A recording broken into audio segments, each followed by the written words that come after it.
अस्सलामुअलैकुम वरहमतुल्लाह। आप तमाम 12th साइंस के स्टूडेंट का हमारे फिज़िक्स के चैप्टर नंबर 9 करंट इलेक्ट्रिसिटी बरके रवा के वीडियो लेक्चर नंबर 5 के अंदर आप तमाम 12th साइंस के स्टूडेंट का वेलकम है, इस्तकबाल है। कल के प्रीवियस वीडियो लेक्चर के अंदर हमने पोटेंशियोमीटर और पोटेंशियोमीटर के एप्लीकेशन हम देख रहे थे। आज का जो वीडियो लेक्चर है इसके अंदर हम गैल्वेनोमीटर देखने वाले हैं और गैल्वेनोमीटर के एप्लीकेशन देखने वाले हैं। ठीक है, ये भी एक तरह का मीटर ही होता है। जैसे पोटेंशियोमीटर के अंदर हम वोल्टेज मेज़र करते हैं, इसी तरह से जो गैल्वेनोमीटर होता है इसके अंदर हम मामूली सी जो बरक़ी होती है, मिली एम्पेयर में जो बरक़ी होती है, उसको हम क्या करते हैं, मेज़र करते हैं। तो इंशाल्लाह आज का जो हमारा वीडियो लेक्चर है ये इस चैप्टर का लास्ट वीडियो लेक्चर है, जिसमें हमारा ये चैप्टर क्या होता है यहाँ पर कंप्लीट होता है। तो आज का हमारा जो टॉपिक है इस वीडियो लेक्चर का वो है गैल्वेनोमीटर। तो सबसे पहले हमको गैल्वेनोमीटर की तारीफ बयान करना है। ठीक है, जैसा कि आप उसके नाम में देख रहे हैं, इससे पहले हमने पोटेंशियोमीटर के अंदर गैल्वेनोमीटर यूज़ किया था। जॉकी को हम तार पर मस करते थे और गैल्वेनोमीटर की तरफ देखते थे कि उसकी सुई कब ज़ीरो पर आती है। ठीक है, तो वो गैल्वेनोमीटर इससे पहले ऑलरेडी हम इसको यूज़ कर चुके हैं, लेकिन इसका डिफिनेशन और इसका कंस्ट्रक्शन कैसा होता है, अंदर ये वर्क कैसे करता है, ये हमको यहाँ पर अभी देखना है। और इसके दो एप्लीकेशन, हम गैल्वेनोमीटर की मदद से हम एमीटर भी तैयार कर सकते हैं और गैल्वेनोमीटर की मदद से हम वोल्ट मीटर भी क्या कर सकते हैं, तैयार कर सकते हैं। एमीटर भी आपको पता है, वोल्ट मीटर भी आपको पता है। ठीक है, अगर आप फिज़िक्स की लैब में जाते हैं तो आपको एमीटर देखने को मिलते हैं, वोल्ट मीटर देखने को मिलते हैं, और अगर उसके अंदर जी लिखा हुआ हो तो वो क्या होता है, वो गैल्वेनोमीटर होता है। जिसमें ए लिखा होता है मीटर में वो एम मीटर होता है, जिसमें वी लिखा होता है वो वोल्ट मीटर होता है, और जिसमें जी लिखा होता है उसमें गैल्वेनोमीटर, वो हमारा डिवाइस जो होता है वो गैल्वेनोमीटर होता है। ठीक है, तो गैल्वेनोमीटर क्या होता है, तो ये भी एक मेजरमेंट का आला होता है जिसके अंदर हम क्या करते हैं, करंट को मेज़र करते हैं। तो हम यहाँ देखेंगे कि कितना यहाँ पर करंट हम मेज़र कर सकते हैं गैल्वेनोमीटर की मदद से। जबकि एमीटर भी तो यही काम करता है, एमीटर भी करंट को मेज़र करता है,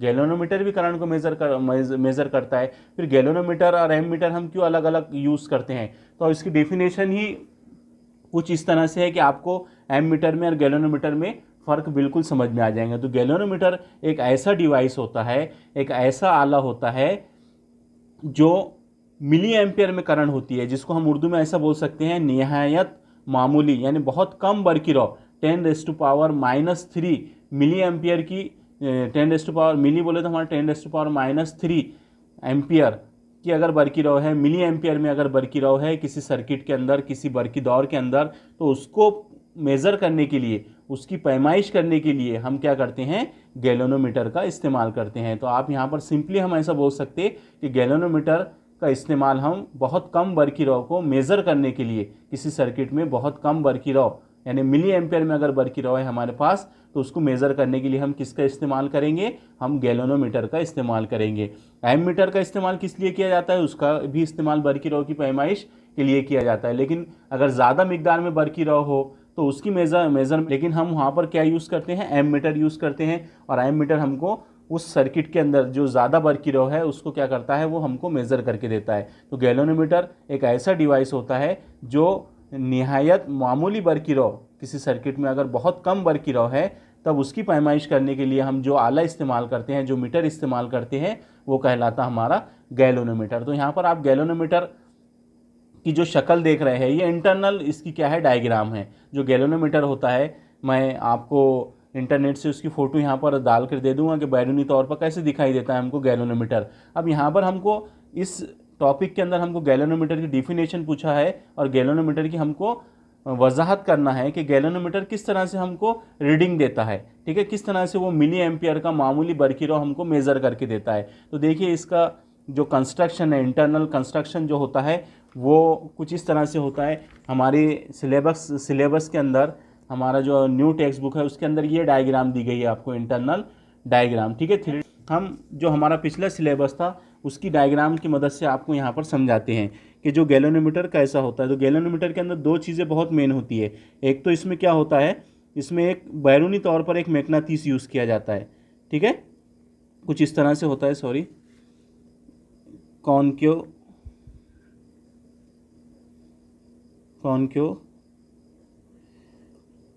यहाँ पर देखिए, गैल्वेनोमीटर जो होता है उसके अंदर एक मैग्नेटिस यूज़ किया जाता है, जिसमें ये वाला जो सिरा होता है मैग्नेटिस का, ये नॉर्थ पोल होता है और ये वाला जो सिरा होता है मैग्नेटिस का, ये इस पर यहाँ पर साउथ पोल होता है। जो उसकी सतह होती है, आप देखिए इसका सरफेस जो दिख रहा है आपको, ये मकर सतह दिख रही है आपको, ठीक है, मकर सतह दिख रही है, ठीक है, जिसको हम कॉन्केव सतह बोलते हैं, ठीक है। कॉन्केव, यहाँ पर आपको कॉन्केव शक्ल का क्या दिख रहा है, यहाँ पर मैग्नेट दिख रहा है। तो ये वाला जो पोल होता है उसका ये नॉर्थ पोल है, और ये इसका क्या है, मैग्नेट का साउथ पोल है। तो इसके अंदर क्या किया जाता है, एक आयरन कोर लिया जाता है, ठीक है, इस तरह से सिलेंड्रिकल फॉर्म में होता है, आयरन कोर होता है, कोर होता है जो सॉफ्ट आयरन से, नरम आयरन से क्या होता है, प्योर आयरन से क्या होता है, ये बना होता है। और इस आयरन कोर के ऊपर हम क्या करते हैं, एक कॉइल यूज़ करते हैं, जो हमारा रेक्टेंगुलर फॉर्म में क्या होती है, ये फ्रेम होती है,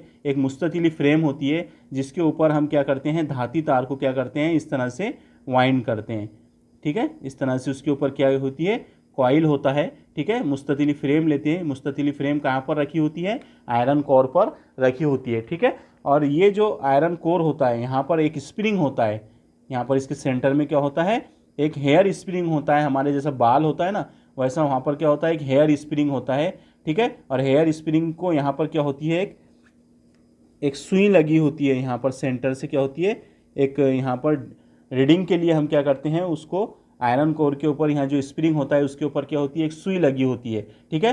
तो इस तरह से क्या होता है, हमारे गैल्वेनोमीटर का इंटरनल कंस्ट्रक्शन होता है, जैसा कि यहाँ आप डायग्राम में देख रहे हैं वही है। ये देखिए यहाँ पर नॉर्थ पोल ये हो गया, और इधर क्या है, साउथ पोल हो गया, ठीक है। बीच में आप जो देख रहे हैं वो सिलेंड्रिकल फॉर्म में वो क्या है, हमारी आयरन कोर है, ठीक है। आयरन कोर के ऊपर जो होता है वहाँ पर एक स्प्रिंग, स्पायरल स्प्रिंग होता है, गोल गोल, ठीक है, जो हमारे पेन के अंदर हम देखते हैं उस तरह का एक हेयर स्प्रिंग, बारीक क्या होता है, उसके अंदर स्पायरल स्प्रिंग होता है, ठीक है। और उसके बाद में इस सिलेंडर जो हमारी आयरन कोर है, इसके ऊपर एक क्या रखी होती है, हमारी एक रेक्टेंगुलर क्या होती है, कॉइल होती है, एक मुस्ततिल नुमा फ्रेम होती है, उसके ऊपर तांबे की तार की क्या की होती है, वाइंडिंग करी हुई होती है, ठीक है। और ये जो यहाँ पर आप देख रहे हैं स्पायरल स्प्रिंग जो है, इस पॉइंट पर, ये सेंटर के पॉइंट पर क्या होता है, एक सुई लगी होती है, जिसकी मदद से हमको क्या मिलती है, गैल्वेनोमीटर के बाहर हमको रीडिंग देखने को मिलती है, ठीक है। तो इस तरह से क्या होता है, इसका कंस्ट्रक्शन होता है, ठीक है। तो यहाँ पर देखिए होता क्या है, इसके अंदर वर्क कैसा होता है, ये तो होगी कंस्ट्रक्शन, ठीक है। तो कंस्ट्रक्शन में क्या होता है, यहाँ पर इसके कॉइल के अंदर से एक कॉइल का जो सिरा रहेगा, इसके अंदर हम क्या करेंगे, करंट को इसके अंदर दाखिल करेंगे, ठीक है। तो जब इसके अंदर करंट जाता है, तो करंट जाने के बाद में क्या होता है, ये कॉइल के अंदर मैग्नेटिक फील्ड क्या होती है, तैयार हो जाती है इस करंट की वजह से। और एक्सटर्नल तौर पर भी क्या होती है, यहाँ पर बैरूनी तौर पर भी क्या होते हैं, यहाँ पर बर्की मैदान होता है, इधर नॉर्थ पोल होता है, इधर साउथ पोल होता है। तो जैसे ये बर्की रॉ इस मुस्ततिली फ्रेम के कॉइल के अंदर जाती है, तो ये कॉइल क्या करता है, अंदर रोटेशन करता है, अंदर क्या करता है, रोटेशन करता है, इसके ऊपर एक टॉर्क अमल करता है, गर्दिशा अमल करता है, और ये फ्रेम क्या करती है, अंदर इस तरह से रोटेशन करती है, ठीक है। तो रोटेशन करने की वजह से क्या होता है, ये जो हमारी सुई है ये हमको रीडिंग देती है, ठीक है।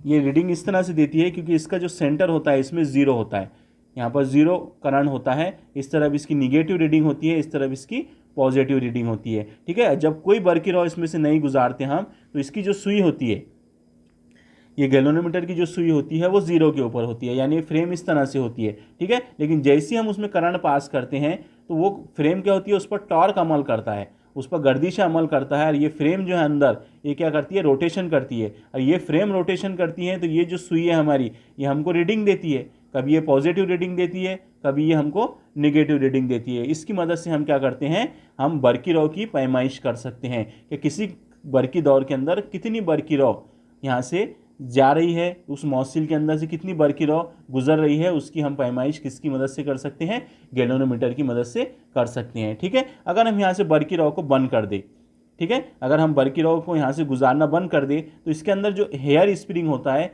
वो पहले फ्रेम के घूमने की वजह से उसके अंदर पेच आ जाते हैं, उस पर टेंशन आ जाता है, और जैसे ही हम करंट को बंद कर देते हैं, तो वो स्प्रिंग क्या करता है, अपनी पहली वाली हालत में आने की कोशिश करता है, और वो पहली वाली हालत में आता है, तो हमारी जो सुई है जो हमको पहले रीडिंग दे रही थी, वो फिर कहाँ पर आ जाती है, वो सीफर पर आ जाती है। इस तरह से इसके अंदर प्रोसीजर चलते रहता है, ठीक है। जब बर्की रॉ जाती है, तो ये जो फ्रेम होती है ये रोटेशन करती है, ठीक है, रोटेशन करती है, तो उसके साथ में हमको वो क्या होता है, वहाँ पर डिफ्लेक्शन देखने को मिलता है सुई के अंदर, ठीक है। यहाँ पर हमको सुई का इनर हाफ देखने को मिलता है, ठीक है। तो इनर हाफ देखने को मिलता है तो यहाँ हमको एंगल मिलता कुछ ना कुछ, ठीक है, थीटा। तो यहाँ पर ये जो बरकी रहा है आय, ये इनर हाफ की जाविया थीटा के साथ क्या होती है, रास्त तनासुब में होती है, ठीक है।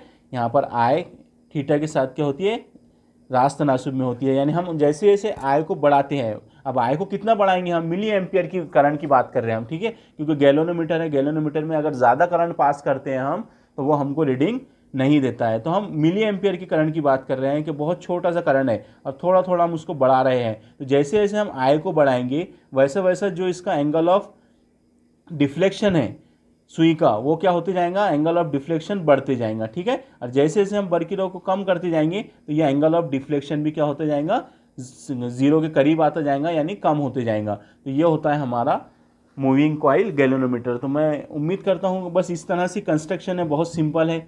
आपको हमने इससे पहले भी कहा कि जो भी कंस्ट्रक्शन होते हैं या जो तजुर्बात होते हैं उसके अंदर आपको डायग्राम याद करना है, ठीक है। और डायग्राम का जो कंस्ट्रक्शन है वो आपको अपने जुमलों में क्या करना है, लिखना है, जैसे मैंने आपको समझाया अभी अब मैं एक बार और बोल देता आपको कि जो गैलोनोमीटर होता है उसके अंदर दो हमारे पास में बैरूनी तौर पर हम वहाँ पर मैग्नेटिस यूज़ करते हैं, जिसमें एक नॉर्थ पोल होता है और एक साउथ पोल होता है, ठीक है। और दोनों की जो सरफेस होते हैं, सतह जो होती है जहाँ पर हम आयरन कोर को और मुस्ततिली फ्रेम को रखते हैं, वहाँ की जो सतह होती है वो कॉनकेव सतह होती है हमारी, ठीक है, मिकर सतह होती है, ठीक है। उसके दरमियान में हम क्या करते हैं, एक आयरन कोर लेते हैं, ठीक है। उस आयरन कोर के ऊपर हम एक मुस्ततिली फ्रेम लेते हैं, ठीक है। मुस्ततिली फ्रेम पर एक कॉइल होता है जो वाइंड करा हुआ होता है, ठीक है। मुस्ततिली फ्रेम को यहाँ पर सहारा देने के लिए हम क्या करते हैं, आयरन कोर का इस्तेमाल हम यहाँ पर करते हैं, ठीक है। अब ये आयरन कोर के ऊपर एक यहाँ पर स्पाइरल क्या होता है, स्प्रिंग होता है, और उस स्प्रिंग के पास में क्या होता है, हमारी रीडिंग की जो सुई होती है वो उससे क्या होती है, जुड़ी हुई होती है। ये होगा इसका कंस्ट्रक्शन, ठीक है। ऊपर ये हमारे पास में स्क्रीन के ऊपर रीडिंग होती है, ठीक है। देखिए यहाँ पर सेंटर में 0 है, ठीक है। अगर पॉजिटिव देखना है आपको बरकी रहो तो वो इस तरफ जाएंगी सुई, ठीक है। नेगेटिव अगर करंट उसके अंदर फ्लो होगा तो वो इस तरफ वो सुई क्या होंगी, हमको डिफ्लेक्शन देंगी, ठीक है। तो यहाँ पर आप देख रहे हैं जैसे इसमें करंट फ्लो होता है, जैसे इसमें मिली एम्पियर का करंट जाता है तो ये फ्रेम क्या करती है, रोटेशन करती है, इस पर गर्दिश अमल करता है बरकी रॉ की वजह से, ठीक है। तो यहाँ पर ये हमको डिफ्लेक्शन देता है, रीडिंग देता है। फिर जैसे ही हम बरकी रॉ को बंद कर देते हैं तो ये जो स्प्रिंग होता है ये अपने फ्रेम को क्या कर देता है, ये अपनी पहली वाली हालत में लेकर आ जाता है, और हमारी जो गैलोनोमीटर की सुई होती है फिर वो सिफर पर क्या होती है, दोबारा से आ जाती है। इस तरह से ये होता है गैलोनोमीटर, और ये उसकी है साख्त, ठीक है। तो गैलोनोमीटर एक ऐसा डिवाइस होता है जो मिली एम्पियर का करंट मेज़र करने के लिए क्या किया जाता है, जिसको इस्तेमाल किया जाता है, यानी मामूली करंट की पैमाइश करने के लिए हम क्या करते हैं, गैलोनोमीटर को इस्तेमाल करते हैं, ठीक है। अब गैलोनोमीटर के 2 एप्लीकेशन हैं, ठीक है। गैलोनोमीटर के हमारे पास में कितने एप्लीकेशन है, 2 एप्लीकेशन है, ठीक है। तो ये देखिए यहाँ पर पहला सवाल हमारा उसका ही एप्लीकेशन जो बनेगा वो एमीटर के लिए बनेगा, कि हम गैलोनोमीटर को इस्तेमाल करके, यानी रो पैमा को इस्तेमाल करके, यानी गैलोनोमीटर को इस्तेमाल करके एमीटर किस तरह बनाते हैं, इसकी वजाहत कीजिए। तो बहुत सिंपल है, देखिए इधर मैं आपको अभी यहाँ पर एमीटर बना के बताता हूँ गैलोनोमीटर की मदद से, ठीक है। तो बहुत सिंपल है, आपको भी इसी तरह से याद रखना है, ठीक है। ये देखिए हमने क्या किया, यहाँ पर एक गैलोनोमीटर ले लिए। गैलोनोमीटर अंदर से कैसा बना होता है, अभी आपको हमने इसका कंस्ट्रक्शन बताई, ये ऊपर का जो कंस्ट्रक्शन है ये यहाँ पर हमारा गैलोनोमीटर है, ठीक है। अब गैलोनोमीटर है तो अगर इसके अंदर से हम एमीटर बनाना है हमको, ठीक है, काय की मदद से गैलोनोमीटर को यूज़ करके हमको एमीटर तैयार करना है। तो अगर मैं यहाँ से आय करंट गुजारूँ, ठीक है, आय करंट जो है मिली एम्पियर से बहुत ज़्यादा है करंट, ठीक है, 5 एम्पियर का करंट है समझ लो। तो 5 एम्पियर का करंट जब मैं इसमें से गुजारूंगा गैलोनोमीटर में से, तो 5 एम्पियर का करंट मुझे ये मेज़र करके देगा कि गैलोनोमीटर, बिल्कुल नहीं देगा, क्योंकि जो हमारा गैलोनोमीटर होता है, एक चीज़ याद रखिए आप, एक बात याद रखिए कि वो हमेशा हमको मिली एम्पियर का करंट मेज़र करके देता है। कितने एम्पियर का, मिली एम्पियर का। मिली एम्पियर बोले तो कितना, 10⁻³ एम्पियर, और इसको ऐसा लिख सकते हैं आप 0.001। इतने एम्पियर का करंट ही हमको गैलोनोमीटर क्या करके देता है, हमको मेज़र करके देता है, ठीक है। ये आपको बात याद रखना है। और एक बात और याद रखिए कि जो गैलोनोमीटर की अंदरूनी मज़ाहमत होती है, जो गैलोनोमीटर की अंदरूनी मज़ाहमत होती है वो हमेशा 100 ओहम की होती है। कितने ओहम की होती है, 100 ओहम की होती है। 2 बातें याद रखना है आपको गैलोनोमीटर की। पहली क्या इसके अंदर जो मज़ाहमत होती है, ठीक है, वो कितनी होती है, 100 ओहम की होती है। और इसके ज़रिए हम कितना करंट मेज़र कर सकते हैं, हम यहाँ पर मिली एम्पियर का इसके अंदर क्या कर सकते हैं, करंट मेज़र कर सकते हैं। अब यहाँ पर देखिए ये गैलोनोमीटर है और हम यहाँ से कितने एम्पियर का करंट गुजार रहे हैं, 5 एम्पियर का हम यहाँ से करंट गुजार रहे हैं। तो आप बताइए मुझे, जब मैं 5 एम्पियर का करंट इस गैलोनोमीटर से गुजारूंगा तो ये गैलोनोमीटर मुझे 5 एम्पियर का करंट मेज़र करके देगा क्या, बिल्कुल नहीं देगा, क्योंकि कितना करंट मेज़र करता है, ये मिली एम्पियर में बहुत कम मामूली करंट को क्या करता है, ये मेज़र करता है। तो अब हमको क्या करना है, अगर हम यहाँ एम मीटर बना ले इससे, तो एम मीटर तो हमको 5 एम्पियर का करंट क्या करके देगा, उससे ज़्यादा भी हमको क्या कर सकता है, वो करंट मेज़र करके दे सकता है। तो देखिए यहाँ पर हम गैलोनोमीटर का इस्तेमाल करके एम मीटर कैसे बनाते हैं। तो बहुत सिंपल तरीका है इसको एम मीटर में तब्दील करने का। गैलोनोमीटर से एम मीटर हम बहुत आसानी से क्या कर सकते हैं, बना सकते हैं। बस हमको क्या करना है, यहाँ पर शंट रेसिस्टेंस हमको क्या करना है, जोड़ देना है। शंट, ये जो रेसिस्टेंस है जो मुतवाज़ी जोड़ में हमने गैलोनोमीटर के साथ जोड़े, एक मज़ाहमत लिए हमने, ठीक है, जिसकी वैल्यू बहुत कम होती है, बहुत कम मज़ाहमत का, बहुत कम ओहम का क्या होता है, ये रेसिस्टेंस होता है, जो गैलोनोमीटर के साथ कैसी तरतीब में जुड़ा हुआ है, मुतवाज़ी तरतीब में जुड़ा हुआ है। और जो भी रेसिस्टेंस मुतवाज़ी तरतीब में जुड़ा होता है उसे हम शंट रेसिस्टेंस कहते हैं। इसलिए हम यहाँ पर क्या यूज़ करते हैं, एस यूज़ करते हैं, ठीक है।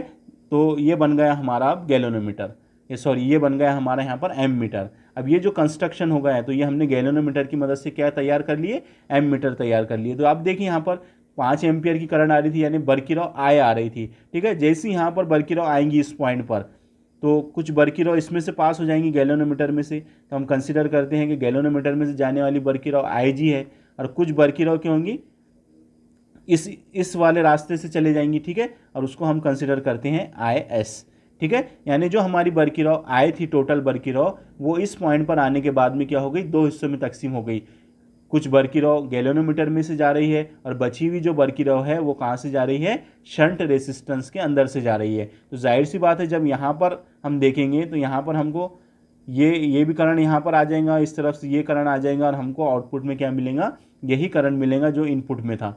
जो इनपुट में करंट आया था हमारा, वही हमको आउटपुट में करंट मिलेगा। तो यहाँ पर हमको क्या होगा, यहाँ पर हम एम मीटर की मदद से क्या कर लेंगे, हम इस बरकीराव की पैमाइश कर लेंगे कि उस कंडक्टर के अंदर से या उस सर्किट के अंदर से कितनी बरकीराव गुजर रही है। तो यहाँ पर आप जो डायग्राम देख रहे हैं, जहाँ पर हमने एक गैलोनोमीटर के साथ में एक बहुत कम मज़ाहमत, कम ओहम की मज़ाहमत को, शंट रेसिस्टेंस को हमने क्या किया है, जोड़ दिया है। इस शंट को हम उर्दू में कहते हैं आतिफ मज़ाहमत।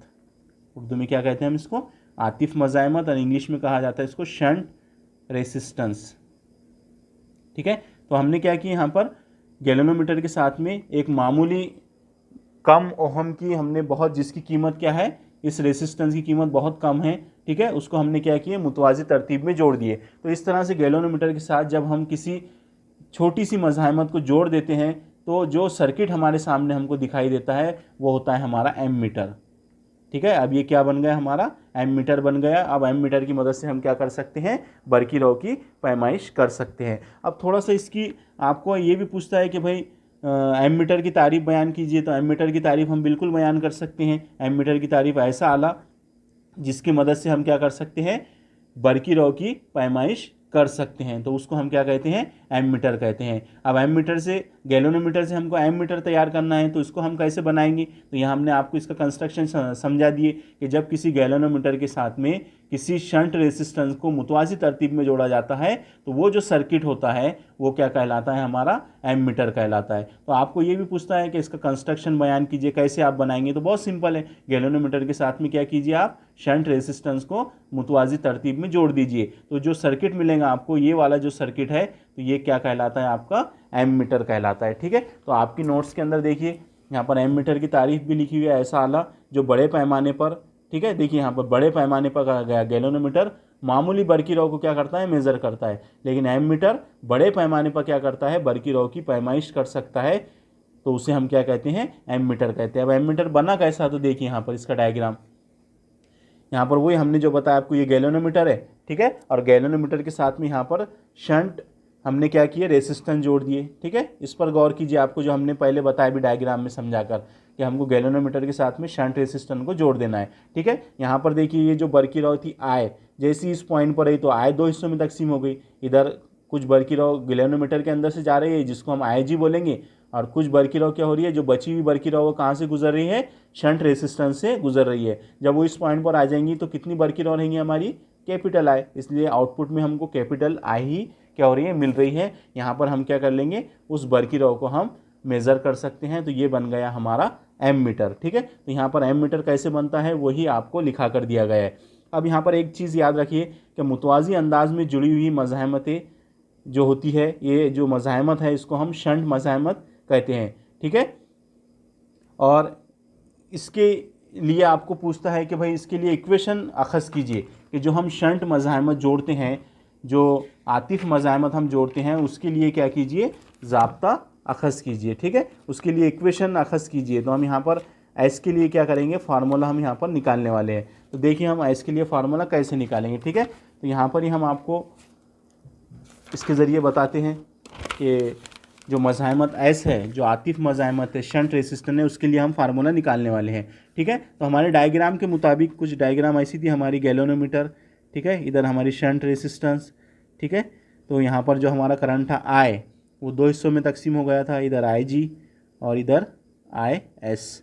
ठीक है, तो अब मैं आपको अगर आपको पूछूं कि इस एम मीटर के अंदर जो बरकी रॉ आई है टोटल, वो आई इज इक्वल टू क्या रहेंगी आपकी, तो आप बोलेंगे वो रहेंगी आई जी प्लस आई एस, है कि नहीं, यही बोलेंगे ना आप, आई जी इज इक्वल टू क्या मिलेंगे आपको, आई जी प्लस आई एस। ठीक है, तो इस तरह से हमने निकाल ली कि जो टोटल बरकी रॉ रहेंगी वो क्या रहेंगी हमारी, आई जी प्लस आई एस, यानी ये जो बरकी रॉ है आई, ये दो हिस्सों में तकसीम हुई ना, एक आई जी में और एक आई एस में, इसलिए टोटल जो बरकी रॉ रहेंगी वो दोनों का मजमूआ रहेंगे, आई जी प्लस आई एस। ठीक है, चलिए अब देखिए इधर, अब यहाँ से अगर मुझे आई एस की वैल्यू निकालना है, आई एस, ठीक है, तो आई एस को वहीं रहने दूंगा मैं। ठीक है, आई इधर ऑलरेडी था पहले से, तो आई जी जो जमा का है उधर जाके काय का हो जाएगा, वज़ा का हो जाएगा। तो ये इक्वेशन 1 मिल गई, हमने यहाँ से आई एस की वैल्यू निकाल ली। अब हमने पढ़े इससे पहले भी कि जब दो डिवाइस मुतवाज़ी तरतीब में होते हैं, मुतवाज़ी जोड़ में होते हैं, तो इनका जो कवा होता है,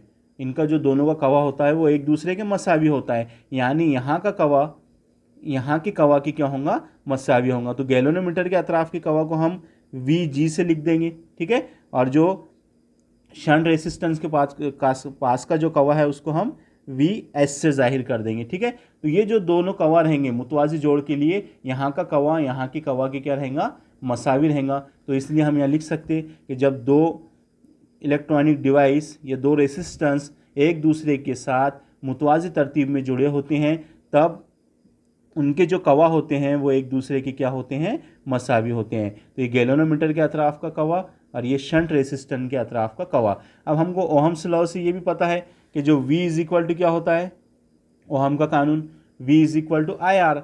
ठीक है, तो इस तरफ का जो कवा है, यहाँ का जो कवा है, तो यहाँ पर अगर हम ओहम का लॉ देखें तो V की वैल्यू क्या मिलेंगी हमको, यहाँ पर यहाँ की बरकी रॉ क्या है, यहाँ की बरकी रॉ गैल्वेनोमीटर के पास की आई जी ज़रब, यहाँ की मज़ाहमत क्या है, तो गैल्वेनोमीटर की अंदरूनी मज़ाहमत हम जी कंसिडर करते, तो वी जी जो है वो मिल गई हमको, उसकी वैल्यू क्या मिली हमको, आई जी ज़रब जी। इसी तरह से हम शंट रेसिस्टेंस के पास का कवा निकालेंगे ओहम के कानून के मुताबिक, तो वी एस बराबर क्या मिलेगा, बरकी रॉ, ओहम्स लॉ से यहाँ की बरकी रॉ क्या है हमारी आई एस। ठीक है, ज़रब यहाँ की मज़ाहमत क्या है हमारी एस। ठीक है, एस रेसिस्टेंस नाम दिए थे ना हमने इसको, शंट रेसिस्टेंस, तो ये एस, तो यहाँ पर वी एस की भी कीमत मिल गई हमको और वी जी की भी कीमत मिल गई, तो यहाँ पर हम रख सकते। तो वी जी बराबर क्या मिला हमको, I G cross G is equal to V S क्या मिला हमको, आई एस क्रॉस एस। ठीक है, अब यहाँ से हमको एस के लिए फार्मूला पूछा गया है, एस के लिए हमको शंट रेसिस्टेंस के लिए फार्मूला निकालना है, तो एस को वहीं रहने दो, इधर आई जी है आपका क्रॉस जी, तो ये आई एस जो ज़रब में था ये कहाँ चले जाएगा, तकसीम में चले जाएगा, तो ये एस इज इक्वल टू क्या मिल गया, आई G cross ji upon I जी। ठीक है, इतना आ गया आपको समझ में, सॉरी यहाँ पर आई एस है। ठीक है, ये आई एस इधर तकसीम में आ गया, तो ये बन गया आई एस। अब इक्वेशन 1 के अंदर आई एस की कीमत हमारे पास में क्या है, आई माइनस आई जी। ठीक है, तो हम ये इक्वेशन को कुछ इस तरह से लिख सकते हैं, आई G upon I S cross, इधर क्या बचा हमारे पास में जी। ठीक है, तो यहाँ से अब आई एस की वैल्यू रख दो आप इक्वेशन 1 से, I S is equal to क्या है, आई माइनस आई जी। तो एस इज इक्वल टू क्या मिलेगा आपको, आई जी अपॉन आई एस की वैल्यू रख दो आई माइनस आई जी, इक्वेशन 1 से रखी हमने, इंटू जी। तो ये मिल गया हमको शंट रेसिस्टेंस के लिए फार्मूला। ठीक है, तो ये बहुत इंपॉर्टेंट होता है, आपको पूछता है कि शंट रेसिस्टेंस की वैल्यू आप किस तरह से फाइंड कर सकते हैं। तो आप इस तरह से क्या कर सकते हैं, इस फार्मूले की मदद से आप शंट रेसिस्टेंस आप पता कर सकते हैं। तो ऐसा बहुत सिंपल क्वेश्चन है। एमीटर की तरतीब भी आपको मालूम है, आपको कुछ नहीं करना है, गैल्वेनोमीटर के साथ में एक शंट रेसिस्टेंस जोड़ देना है, तो वो जो डिवाइस बन जाता है वो कहलाता है आपका एमीटर। ठीक है, एमीटर बन गया आपका। एमीटर एक ऐसा बरकी आला होता है, एक ऐसा आला होता है जिसमें हम बड़े पैमाने पर क्या कर सकते हैं, बरकी रॉ की पैमाइश कर सकते हैं। ठीक है, ओके। अब आपको ये भी याद रखना है कि जो शंट रेसिस्टेंस होता है उसकी जो मज़ाहमत होती है, उसकी जो वैल्यू होती है वो बहुत कम होती है। ठीक है, इतना आ गया आपको समझ में। यानी हमने क्या कर लिए, गैल्वेनोमीटर से वोल्ट मीटर तैयार कर लिए। अब हम एम मीटर तैयार कर लिए। अब हमारा जो अगला एप्लीकेशन है गैल्वेनोमीटर का, वो इस तरह से है कि गैल्वेनोमीटर का इस्तेमाल करके हमको क्या करना है, अब वोल्ट मीटर तैयार करना है। जैसे हमने अभी एम मीटर तैयार किए थे, उसी तरह अब हमको क्या करना है, वोल्ट मीटर तैयार करना है। तो वोल्ट मीटर की तारीफ सभी को पता होंगी कि ऐसा आला जो बरकी कवा के फ़र्क की पैमाइश करता है, यानी पोटेंशियल डिफरेंस की पैमाइश करता है। यहाँ पर देखिए तारीफ लिखी हुई है, और आपको पता ही है वैसे भी कि वोल्टेज मेज़र करने के लिए किसी डिवाइस के अंदर वोल्टेज फाइंड करने के लिए, वोल्टेज मेज़र करने के लिए हम किसका इस्तेमाल करते हैं, हम वोल्ट मीटर का इस्तेमाल करते हैं। तो गैल्वेनोमीटर की मदद से हम वोल्ट मीटर कैसे तैयार कर सकते हैं, तो उसका कंस्ट्रक्शन देख लेंगे। तारीफ तो हो गई हमारी, तो यहाँ पर हम क्या करना है, जैसे हमने गैल्वेनोमीटर लिए थे पहले, उस तरह से गैल्वेनोमीटर ले लिया हमने। ठीक है, अब गैल्वेनोमीटर के साथ में हमको क्या करना है, हमने एम मीटर में गैल्वेनोमीटर के साथ में एक शंट रेसिस्टेंस जोड़े थे। कैसे अंदाज में जोड़े थे, मुतवाज़ी अंदाज में जोड़े थे। लेकिन जब हम गैल्वेनोमीटर से वोल्ट मीटर बनाते हैं तो हम यहाँ पर एक बहुत बड़ी ज़्यादा ओहम की क्या करते हैं, यहाँ पर मज़ाहमत यूज़ करते हैं, जिसकी कीमत क्या होती है, बहुत ज़्यादा होती है। ठीक है, यानी ज़्यादा ओहम की हम क्या करते हैं, यहाँ पर मज़ाहमत यूज़ करते हैं। और उस मज़ाहमत को हम गैल्वेनोमीटर के साथ कौन सी तरतीब में जोड़ते हैं, मुसलसल तरतीब में जोड़ते हैं। देखिए आप, बस इतना याद रखना है आपको, एम मीटर में हम उसको मुतवाज़ी तरतीब में जोड़ते हैं मज़ाहमत को, और वोल्ट मीटर के अंदर हम मज़ाहमत को मुसलसल तरतीब में जोड़ते हैं। और एक बात, वहाँ पर शंट रेसिस्टेंस जोड़ा जाता है, यानी उसकी कीमत बहुत कम होती है, लेकिन यहाँ पर जो मज़ाहमत जोड़ी जाती है इसकी कीमत क्या होती है, बहुत ज़्यादा होती है। ठीक है, तो ये वाला जो कंस्ट्रक्शन देख रहे हैं आप, जो कि बहुत सिंपल है।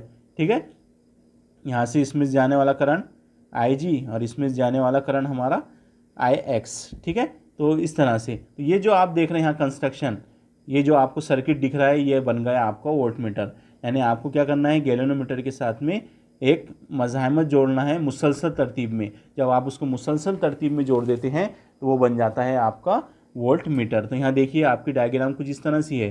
ठीक है, यहाँ पर आपने एक मज़ाहमत को किसके साथ में जोड़ दिए, गैल्वेनोमीटर के साथ में जोड़ दिए। तो ये जो डिवाइस बन गया है आपका, ये बॉक्स के अंदर जो दिख रहा है आपको, आपने गैल्वेनोमीटर के साथ में क्या किए, एक ज़्यादा कीमत वाली मज़ाहमत क्या की है, आपने मुसलसल तरतीब में जोड़ दिए। तो ये बन गया आपका वोल्ट मीटर। ठीक है, तो यहाँ पर भी यही लिखा के दिया गया आपको कि वोल्ट मीटर कैसे बनाते हैं। तो बहुत सिंपल है, गैल्वेनोमीटर के साथ आप क्या कीजिए, एक बहुत ज़्यादा कीमत की मज़ाहमत को मुसलसल तरतीब में जोड़ दीजिए। ठीक है, अब उसकी भी मज़ाहमत के लिए हमको फार्मूला निकालना है। तो हम वहाँ से देखिए, इसके लिए ये यहाँ पर हमारा सर्किट बना हुआ है। ठीक है, यहाँ से जाने वाला करंट हमारा क्या रहेगा, आई जी। ठीक है, और यहाँ की जो मज़ाहमत रहेगी वो दो डिवाइस है यहाँ पर हमारे पास। गैल्वेनोमीटर की जो मज़ाहमत लेंगे हम यहाँ कंसीडर करते जी, और यहाँ की मज़ाहमत ऑलरेडी हमारी क्या है, एक्स है। तो अब यहाँ का जो कवा होगा, इस सर्किट के अंदर का जो कवा होगा, टोटल कवा इज इक्वल टू क्या रहेगा, ओहम्स लॉ से, Ohm's law is equal to क्या होता है, V is equal to I R. ठीक है, तो यहाँ पर आई क्या हमारी, आई जी। ठीक है, आई क्या है यहाँ पर, गैल्वेनोमीटर में से जाने वाली बरकी रॉ हमारी क्या है, आई जी। ठीक है, क्रॉस ओहम्स लॉ में क्या आता है फिर आई के बाद में आर। अब आर हमारा क्या है, यहाँ पर हमारे डायग्राम के मुताबिक हमारा आर जो है वो है जी प्लस एक्स। ठीक है, क्या है, जी प्लस एक्स। ठीक है, अब किसके लिए हमको ज़ाब्ता निकालना है, अब हमको एक्स के लिए ज़ाब्ता निकालना है, क्योंकि वहाँ पर हमने एस के लिए निकाले थे। अब यहाँ पर जो हमारी बड़ी कीमत की जो मज़ाहमत है एक्स, इसके लिए हमको फार्मूला निकालना है। तो एक्स को यहीं रहने देना है हमको, आई जी जो ज़रब में है वो कहाँ चले जाएगा, वो तकसीम में चले जाएगा, ठीक है, आई जी। तो ये हो जाएगा V upon I G is equal to G plus X. अब ये जी इधर जमा का है, इधर जाके काय का हो जाएगा, वज़ा का हो जाएगा। तो ये V upon I G minus G is equal to X. अब इसको तरतीब से अगर लिख दिया हमने, ये हो जाएगा X is equal to V upon I G minus G. तो ये जो फार्मूला देख रहे हैं आप, ये है वोल्ट मीटर के अंदर जुड़ी हुई मज़ाहमत का ज़ाब्ता, x is equal to V upon I G minus G, ठीक है। तो कुछ इस तरह से आपकी नोट्स में भी आपको ये पूरा इसका एक्सप्लेनेशन करके दिया गया है। अगर आपको सवाल आता है कि गैलोनोमीटर किसे कहते हैं, इसकी साख्त बयान कीजिए, तो वो भी बहुत सिंपल है। आपको डायग्राम याद रखना है, अपने लेवल पर अपने तौर पर क्या करना है, आपको अपने अल्फाजों में गैलोनोमीटर को बयान करना है। उसके बाद आप गैलोनोमीटर से एमीटर कैसे तैयार करेंगे, तो आपको एक शंट रेसिस्टर लेना है जिसकी कीमत बहुत कम होती है, उसको मुतवाज़ी तरतीब में जोड़ देना है, ठीक है। और उसके बाद में अगर आपको पूछा जाए कि गैलोनोमीटर्स की मदद से वोल्ट मीटर तैयार कीजिए, तो वहाँ पर आपको एक ज़्यादा कीमत की मज़ाहमत लेना है और उसको हमेशा आपको मुसलसल तरतीब में जोड़ देना है। तो ये हो गया आपका एमीटर और वोल्ट मीटर। अब दोनों में फ़र्क पूछता है आपको कि एमीटर में और वोल्ट मीटर में फ़र्क बयान कीजिए। तो यहाँ पर देखिए, इसमें हम आसानी से फ़र्क वाजे कर सकते हैं। अभी हमने पढ़ चुके दोनों के बारे में, एमीटर के बारे में पढ़े हमने और वोल्ट मीटर के बारे में भी पढ़े, ठीक है। तो एमीटर के ज़रिए बरकी रौ की पैमाइश करते हैं, ये तो उसकी तारीफ ही है कि ऐसा आला जिसके ज़रिए बरकी रौ की पैमाइश की जाती है उसे हम क्या कहते हैं, एमीटर कहते हैं। और जिसके ज़रिए बरकी कवा की पैमाइश की जाती है उसे हम वोल्ट मीटर कहते हैं, ठीक है। एमीटर को हमेशा बरकी दौर के साथ, एमीटर को हमेशा बरकी दौर के साथ, यानी जो हमारा जो सर्किट होता है इलेक्ट्रॉनिक सर्किट, तो उसमें हम हमेशा उसको एमीटर को जब भी जोड़ते हैं हम, तो उसको मुसलसल तरतीब में जोड़ा जाता है एमीटर को, ठीक है। ये सर्किट की बात की जा रही। सर्किट में जब हम जोड़ेंगे एमीटर को ले जाकर, तो कैसे जोड़ना पड़ेगा हमको उस सर्किट में, उस एमीटर को मुसलसल तरतीब में। और वोल्ट मीटर को अगर हम जोड़ रहे हैं किसी सर्किट के अंदर, तो हमको उसको कैसे जोड़ना पड़ेगा, मुतवाज़ी तरतीब में उसको हमको जोड़ना पड़ेगा। यह होगा दूसरा फ़र्क। तीसरा, एमीटर की मज़ाहमत बहुत कम होती है, अभी हमने बताया शंट रेसिस्टेंस यूज़ करते हैं हम एमीटर में, ठीक है। और वोल्ट मीटर की जो मज़ाहमत होती है वो बहुत ज़्यादा होती है, ठीक है। ये दोनों में फ़र्क है। और उसके बाद में यहाँ बताया गया कि जो आइडियल हमारा एमीटर होता है, तो उसके अंदर तो हम एमीटर में बहुत कम मज़ाहमत की क्या करते हैं, बहुत कम ओहम की मज़ाहमत यूज़ करते हैं। लेकिन जो हमारा आइडियल मिसाली जो हमारा एमीटर रहेगा, उसके अंदर हम क्या कर सकते हैं, उसके अंदर जो हमारी मज़ाहमत रहेंगी उसकी कीमत कितनी रहेंगी, आइडियल वोल्ट एमीटर के अंदर उसकी मज़ाहमत जो रहेगी शंट रेसिस्टेंस, उसकी कीमत कितनी रहेंगी, सिफर रहेंगी। इसी तरह से जो हमारा आइडियल वोल्ट मीटर रहेगा, उसके अंदर जो मज़ाहमत रहेंगी वो लामहदूद रहेंगी हमारी, ठीक है। उसकी कीमत क्या हो सकती है, लामहदूद हो सकती है। कौन सी आइडियल एमीटर वोल्ट मीटर हमारे पास में नहीं होते हैं, हम जो लैब के अंदर यूज़ करते हैं। हम यहाँ पर बता रहे हैं कि अगर बहुत अच्छा हमारे पास में एमीटर हो, तो उसके अंदर जो शंट रेसिस्टेंस रहेगा उसकी कीमत इधर क्या होंगी, सिफर। और अगर हमारे पास में बहुत अच्छा एक वोल्ट मीटर हो, ठीक है, तो उसके अंदर हमारी जो मज़ाहमत रहेंगी उसकी कीमत कैसी रहेंगी, लामहदूद रहेंगी। तो ये बात कही जा रही है मिसाली एमीटर और वोल्ट मीटर के बारे में, ठीक है। कि जो मिसाली वोल्ट मीटर होते हैं और जो मिसाली एमीटर होते हैं, तो उनके अंदर जो मज़ाहमत होती है, एक में जितनी बढ़ाते जाएंगे आप मज़ाहमत को, उतना अच्छा आपका वोल्ट मीटर होते जाएंगे। और जितनी मज़ाहमत आप कम करते जाएंगे एमीटर में, उतना आपका एमीटर क्या होते जाएगा, उसकी एक्यूरेसी, उसकी सेहत क्या होती जाएंगी, बढ़ती जाएंगी, ठीक है। तो ये बात कही जा रही है यहाँ पर चौथे पॉइंट में। पाँचवा पॉइंट है कि रो पैमा यानी गैलोनोमीटर के साथ मुतवाज़ी अंदाज में बहुत मामूली मज़ाहमत को जोड़ने पर एमीटर तैयार होता है। अभी बताया हमने आपको एमीटर कैसे तैयार होता है, जब हम बहुत मामूली मज़ाहमत को क्या करते हैं, गैलोनोमीटर के साथ मुतवाज़ी तरतीब में जोड़ते हैं, तो हम क्या, उस तरह से हम क्या करते हैं, एमीटर तैयार करते हैं। और वोल्ट मीटर तैयार करने के लिए हम क्या करते हैं, गैलोनोमीटर के साथ में बहुत ज़्यादा कीमत की मज़ाहमत को, बहुत बड़ी मज़ाहमत को हम क्या करते हैं, मुसलसल तरतीब में जोड़ते हैं, ठीक है। मुसलसल अंदाज में क्या करते हैं, हम उसको जोड़ते हैं। फिर उसके बाद में छठा पॉइंट है कि एमीटर में इस्तेमाल होने वाली मज़ाहमत का ज़ाब्ता, ये अभी हमने निकाले, S is equal to I G upon I minus I G ज़रब जी। और जो वोल्ट मीटर में मज़ाहमत इस्तेमाल होती है उसका ज़ाब्ता भी हमने अभी अखज़ किए दूसरे क्वेश्चन में, V upon I G minus G. इस तरह से ये हमारा चैप्टर यहाँ पर अल्हम्दुलिल्लाह कंप्लीट होता है, जिसमें आज हमने गैलोनोमीटर देखा, ठीक है। गैलोनोमीटर के दो एप्लीकेशन देखे हमने, एम मीटर वोल्ट मीटर, और दोनों में हमने यहाँ पर फ़र्क भी वाज़े किया एम मीटर में और वोल्ट मीटर में। इंशाल्लाह अब अगला जो वीडियो लेक्चर रहेगा उसमें हम नया चैप्टर स्टार्ट करेंगे। आज के लिए इतना ही। खुदा हाफिज़।